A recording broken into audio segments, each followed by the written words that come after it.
इरफान का रुख करते हैं, उनके पास और जानकारी है। इरफान, यहाँ पर इस वक्त प्राथमिकता, जाहिर सी बात है, पहले सुरक्षा बलों की प्राथमिकता ये है कि वहाँ पर जो भी इंजर्ड हैं, जो भी घायल हैं, उन्हें यहाँ से अस्पताल पहुँचाया जाए एम्बुलेंसेस के जरिए। लेकिन साथ ही यहाँ पर आतंकवादी मौजूद हैं जिन्होंने गोली चलाई है।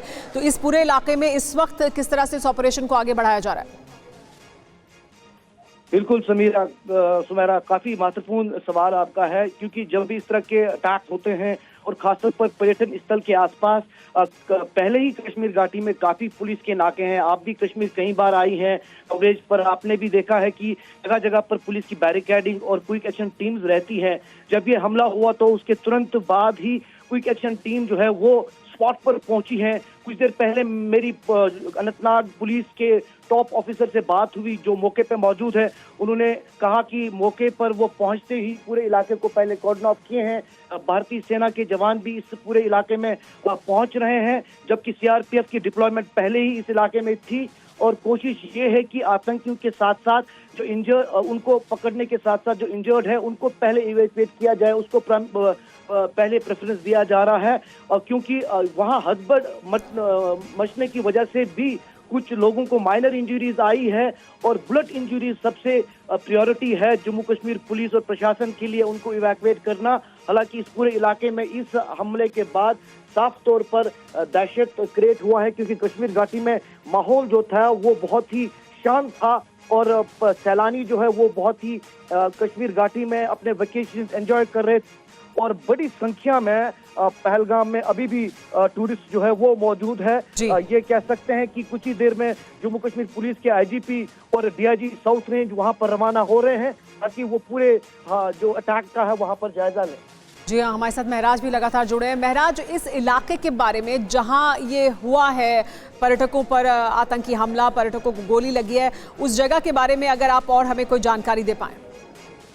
बिल्कुल बता दें सुमेरा, ये पहलगाम से जो है आउटस्कर्ट्स वाला एक क्षेत्र है, 22 सरन, जहाँ पे कह सकते हैं कि ये मैक्सिमम शेफर्ड्स के द्वारा जो है ये इलाका यूज किया जा रहा है। लेकिन बता दें आपको कि जैसे ही समर्स आती है तो ये एक पर्यटक स्थल में बदल जाता है और बिल्कुल जो है पर्यटक वहाँ का रुख भी करते हैं। क्योंकि अभी पहलगाम में बहुत ज्यादा भीड़ है तो कुछ जो खामोशी पसंद पर्यटक है वो ऐसे इलाके में जाना पसंद करते हैं। लेकिन कुल मिलाकर इस घटना के बाद से तनाव काफी फैला हुआ है। हालांकि इस पूरे क्षेत्र को, जो ये पूरा इलाका है, इसको सील कर दिया गया है। आवाजाही बिल्कुल इस इलाके में रोक दी गई है। निसंदेह ये कोशिश की जा रही है कि जो हमलावर है उनको दबोचा जाए। साथ ही साथ प्राथमिकता के तौर पर जो है प्रशासन और पुलिस की यही कोशिश है कि जो घायल है उनको जल्द से जल्द जो है मेडिकल चिकित्सा दी जाए ताकि जान जो है वो बचाई जाए। जी, यहाँ से जो घायल है उन्हें कहाँ पहुँचाया जा रहा है, क्या उसके बारे में महराज जानकारी है?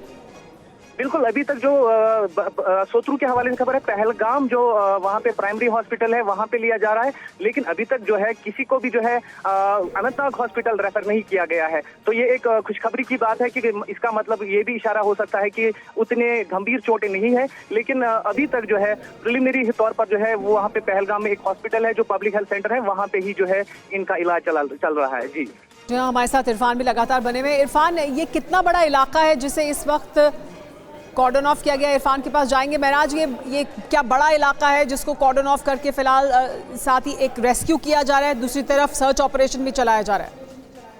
बिल्कुल बता दें आपको कि ये इलाका जो है कुछ किलोमीटर की दूरी पर, लेकिन ये पहाड़ी इलाका है। लेकिन जो इसके आसपास में बेताबादी और साथ में ही कुछ और भी पर्यटक स्थल है जो छोटे छोटे हैं। हालांकि वो पहलगाम का ही हिस्सा है। लेकिन बता दें आपको कि ये अगर हम अंदाजा लगाए तो 10 किलोमीटर औसतन के दायरे में ये इलाका होगा और पूरे इलाके को अभी जो है कॉर्डन कर दिया गया है। हमारे साथ इरफान भी जुड़ गए हैं। इरफान, पिछले बहुत समय से इस तरह की कोई घटना नहीं देखने को मिली थी जम्मू कश्मीर में, खास तौर पर कश्मीर में, यानी घाटी में इस तरह की घटनाएं नहीं हो रही थी।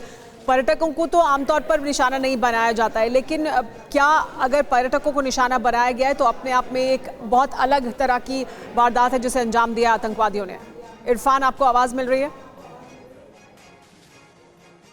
इरफान का रुख करेंगे वापस। इरफान हमारे साथ जुड़ेंगे सीधे, लगातार वो भी इस घटनाक्रम से जुड़ी भी जानकारी जुटा रहे हैं।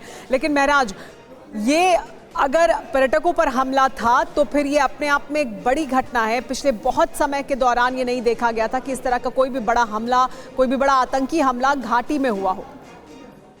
बिल्कुल बिल्कुल सुमेरा, बता दें आपको कि कहीं ना कहीं इस हमले से वो अल फरहान वाला मामला जो है जिसमें पर्यटकों को किडनैप करके मारा गया था, उसकी याद कहीं ना कहीं फिर से जो है आ रही है। लेकिन बता दें आपको कि अभी तक इस हमले की तीव्रता जो है उसका अंदाजा इसी से लगाया जा सकता है कि जो एम्बुलेंसेज है उनकी काफी संख्या जो है इस क्षेत्र में बुलाई गई है। और निसंदेह कहीं ना कहीं ये जो हमला है ये बड़ा हमला बताया जा रहा है, जो सूत्रों का हवाला है अभी तक। लेकिन सुरक्षा बलों के द्वारा जो है पूरे इलाके को कॉर्डन किया गया है। निसंदेह यही कोशिश की जा रही है कि हमलावरों को जो है डर दबोचा जाए। जी सुमेरा। जी हाँ, क्या आतंकियों की संख्या के बारे में कोई जानकारी अभी तक मिल पाई है?